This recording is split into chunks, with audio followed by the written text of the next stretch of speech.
Hello and welcome to the Unit 6 test review. I am Mr. Ball, and today we're going to be talking about different parts of Unit 6, including technology and how it changed the United States, people of the 20s and 30s, the Great Depression, the Great Migration, and Prohibition. Okay, let's get started by talking about changes in transportation in America. We know that automobiles at the turn of the century were more of a novelty item. People really couldn't afford them. The average person couldn't afford them until Henry Ford came along with his assembly line. And when he constructed the Model T, which was made out of interchangeable parts, he was able to mass produce the Model T. What that did was it made it more affordable for the common man. So guys that worked in his assembly line could actually afford to buy his cars. And the assembly line is an example of mechanization, where you're using machines to build things instead of human or animal labor. So now, with affordable automobiles, like the Model T, you could get around quicker, you could go on vacation to far distances, it created more jobs, and new industries like road construction, oil and gasoline companies, and tire companies started to spring up, which put a lot of people to work. And also, you didn't have to live close to where you worked anymore, so you could move out to what were called suburban areas that grew up outside of cities. Let's talk about some communication changes from the day. The telephone was another thing that was a novelty item for a while, but now, by the late 20s, early 30s, pretty much everybody had a telephone and could communicate very quickly. The radio brought news, sports, and entertainment to American homes and became the #1 source of these things for the American people. What was unique about that is that the broadcast industry and the news industry, some of the new industries in America, kind of unified America, because everybody, no matter where you were, out on the farm or in the city, were getting the same news and entertainment to their homes, and it created a uniquely American culture. Another thing uniquely American became the movies. Charlie Chaplin, you see here, was one of the early movie stars, and keep in mind, in the beginning of movies, they did not have sound with the movies. Eventually that technology did come along in the 1930s. Alright, electricity. We know Thomas Edison had a big hand in bringing electricity to many people in America, and now the home was changed forever by electricity. Labor-saving products, washing machines, electric stoves, water pumps. This made life easier in the home, and it gave people more time to do other things besides housework. Also, electric lighting is safe and cheap. Electric devices like the radio, of course, brought entertainment to the American home. And electricity allows for improved communication in the home. So electricity was definitely a big deal. Alright, let's talk about people of the 20s and 30s. Some of the famous people of the time. Remember, we had the Roaring 20s, and then the 30s were a little less than roaring. We consider those the Depression years. First we have Georgia O'Keeffe, who was an artist. She painted mainly scenes of the Southwest. First she painted urban scenes, but then she moved out to the Southwest states, to desert and canyonland, and painted animal bones and also flowers. That was strongly featured in her work. F. Scott Fitzgerald, a author who wrote The Great Gatsby, and he wrote many books about the Jazz Age, the 1920s, the Roaring 20s. And of course his most famous work, The Great Gatsby. John Steinbeck, another author, but he wrote about something quite different. He wrote about the plight of the migrant workers, people who were struggling during the Great Depression in the 1930s. His most famous work is probably The Grapes of Wrath. Aaron Copland was a composer who composed uniquely American music. He's famous for his opera Rodeo, or I guess it's a ballet, and his songs from the rodeo are featured in a popular early 90s beef commercial. George Gershwin is also a unique American composer. He featured a lot more kind of jazz stylings in his music. He's famous for Rhapsody in Blue. Jacob Lawrence. Jacob Lawrence was an artist who came out of the Harlem Renaissance, and he depicted the Great Migration, African Americans moving to northern cities, in a lot of his work, and he painted what was called the Migration series. Langston Hughes was a poet, also a Harlem Renaissance artist, and he combined African and American cultural roots. He's arguably one of the top poets in American history. Louis Armstrong, a jazz artist, originally from New Orleans, but when he brought his music north and became part of the Harlem Renaissance and this explosion of jazz and African American culture, he became probably the most famous jazz musician. Duke Ellington was a jazz composer as well. He played the piano, unlike Louis Armstrong, who played the trumpet, but he was also considered an artist from the Harlem Renaissance. Bessie Smith, she is one of the top blues singers of all time, and she came out of the Harlem Renaissance as well, and she was nicknamed the Empress of the Blues. Now, we're going to shift gears a little bit here and talk about Prohibition. Prohibition was a movement that was started by a group called the Temperance Movement, which was made up of women, doctors, business owners, all people who thought that it would be better if alcohol were illegal. And finally, they got their wish with the 18th Amendment, and that made it illegal to manufacture, transport, buy, or sell alcoholic beverages. But people still drank. Speakeasies were one of the results of Prohibition. People went to illegal bars to drink illegal alcohol. Bootleggers were the nicknames of people who transported alcohol illegally, and a lot of these people made a lot of money doing so, bringing in alcohol from other countries, specifically Canada, and basically organized crime had a big hand in this, and you see a huge explosion in organized crime.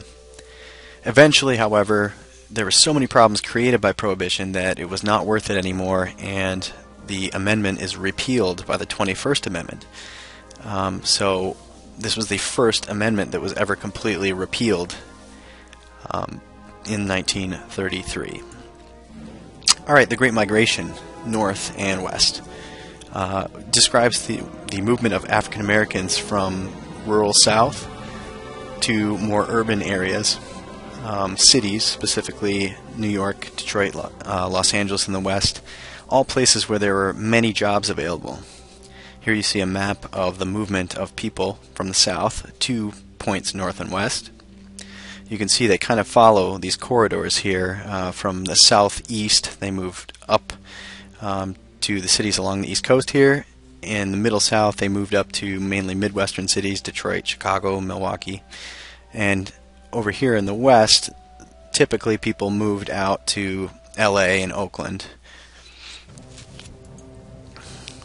So the reason that people moved, well, there has to be some push factors here pushing them out of the South, is that jobs were very scarce and low paying in the South for African Americans, and they had very limited opportunities as well, because remember, the South is segregated.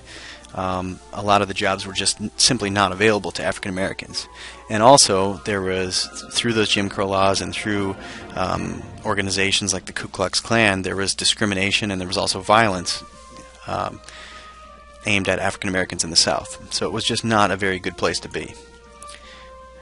The World War I brought African Americans new opportunities in the northern cities. There was just such a need for labor in the factories that now there were jobs that were readily available, and many people took advantage of that. Unfortunately, however, the North was not, a promised land, so to speak. There was also discrimination and segregation when African Americans moved north. Okay, let's talk about the causes of the Great Depression. The first cause was over-speculation on stocks. Okay, people borrowed money to buy stocks that, they didn't have the money, and they thought that the stock market would keep rising and they would be able to pay back their loans. Now what happened was the stock market didn't continue rising. In fact, when all these prices of these stocks became so overinflated, eventually the stock market crashes. Here you see a graphic model of how the market keeps going up and up and up. And then in 1929, October of 1929, you see a huge crash, and a lot of people lost a lot of money. Also, you have the collapse of banks. Okay, that doesn't mean they literally collapsed. That means they ran out of money. Banks also bought stock on loan, and when the market collapsed, they basically didn't have any money left to pay out their depositors who had put money in the bank. So these banks run out of money.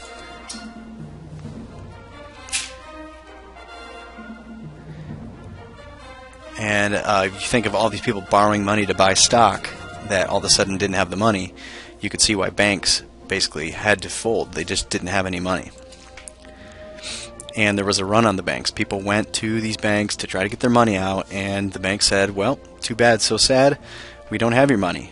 Okay, and this caused pretty much a panic, and a lot of people saw their savings disappear pretty much overnight. Second cause, the Federal Reserve failed to prevent the collapse of the banking system. Okay, there was no plan in place for if something like this were to happen, and unfortunately, a lot of people lost their money because of the lack of a plan. Cause number 3 has to do with tariffs. Okay, tariffs, as you know, hopefully from 6th grade, is a tax on imports and exports. So other countries did not like the trading with the United States because the United States had put such high tariffs on their goods that they were exporting. If you have a problem, if the other countries are not buying your products, obviously you don't have to make as many products. That slows down production, and eventually you have to lay workers off and you have unemployment. So the 3 causes: over-speculation on stocks and the stock market crash, the Federal Reserve failed to prevent the banking collapse, and high tariffs hurt businesses. And it was a very difficult time in America.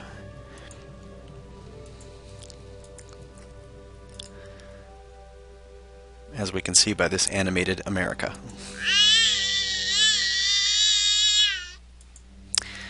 Okay, so you do need to know the impact of the Depression on Americans. We know that a large number of banks and businesses fail. A full 25% of people in America were unemployed, can't find a job, and didn't have money to pay their bills. You get large numbers of homelessness, people who are hungry, living in makeshift places like Hoovervilles. Farmers' incomes are really hit by this as well because they're not selling their goods to anyone because no one has the money to buy them. So here's our 3 reminders here.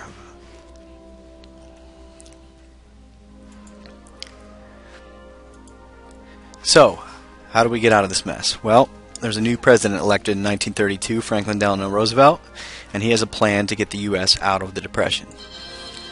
And it's called the New Deal. So, we need to know the major features of the New Deal. And there are 5 of them. One is Social Security, which gave older, retired Americans financial aid. They were the ones who were the most desperate because they, even if they had the ability to work, they really couldn't work. They were too old to do so. Typically, they would not get hired as readily as someone who's young. So, the Social Security Act gives money to these people.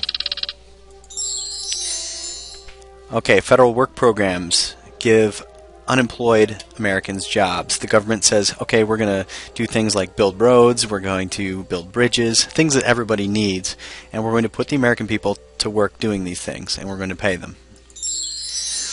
Also, we have environmental improvement programs that give jobs, working outdoors. This is where you see like the national park system built up. You see people planting trees to stop wind and soil erosion.